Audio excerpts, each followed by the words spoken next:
সবাইকে নতুন বছরের অনেক অনেক শুভেচ্ছা। হ্যালো এভরিওয়ান, আসসালামু আলাইকুম। আশা করছি সবাই ভালো আছেন, আমরাও আলহামদুলিল্লাহ ভালো আছি। 2025 সালে 31st নাইটের ব্লগটা শেয়ার করছি। 2025 সালটা খুবই তাড়াতাড়ি চলে গেল, খুব তাড়াতাড়ি গেছে, তবে আলহামদুলিল্লাহ অনেক ভালো ভালো স্মৃতি আমার জন্য রেখে গেছে। তার মধ্যে সবচেয়ে মধুর যে স্মৃতি সেটা হলো 10 বছর পর আম্মুর সাথে ইতালিতে আমার দেখা হলো। আম্মুর সাথে 3 মাসের মতন খুব ভালো সময় কাটালাম।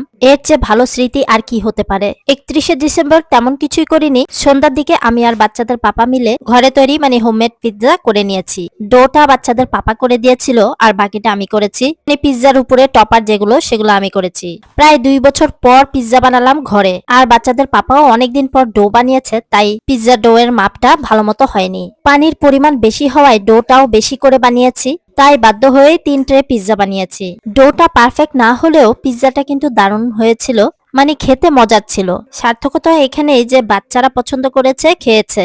আমাদের পিৎজা বেক করতে করতে প্রায় 15-12টা বেজে গেছে। প্রতি বছরই আমাদের এলাকায় মির্তিতে বাচ্চাদের স্কুলের সামনের পিয়াচ্ছাতায় নতুন বছরকে বরণ করে নেয় আতশবাজি ফুটিয়ে। দীর্ঘ 13 বছর একই নিয়ম, 12টায় আতশবাজি ফোটানো। প্রতি বছর দেখতে দেখতে এবছর আর বের হব না সিদ্ধান্ত নিয়েছি। পিৎজা বানানো শেষ হতে হতেই রাত 12টা বাজার কিছু আগেই আমরা বারান্দায় অপেক্ষা করছিলাম বাচ্চাদের নিয়ে বারান্দায় আতশবাজি দেখব। পিৎজার রেসিপি কম বেশি আমরা সবাই জানি, তাই আর রেসিপিটা শেয়ার করলাম না। বেক করা খাবার এখন বলতে গেলে অনেক কমিয়ে দিয়েছি। প্রায় 1 বছর পর ওভেনে কিছু বেক করছি। তো এবার চলেন তাহলে আপনারাও আমাদের সাথে বারান্দায় আতশবাজি ফোটানো উপভোগ করি। রাতে যেহেতু খুব ঠান্ডা পড়ে, তাই সবাই মিলে আমরা জ্যাকেট টুপি পরে প্রিপেয়ার হয়ে এবার চলে এসেছি ফায়ারওয়ার্ক দেখতে। আধা ঘন্টা বাইরে থাকলেই জমে যাওয়ার মতন অবস্থা হয়। প্রায় 15 মিনিটের মতন আমরা আতশবাজি ফোটানো দেখলাম।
এভাবে আমরা 2026 নতুন সালকে বরণ করে নিলাম।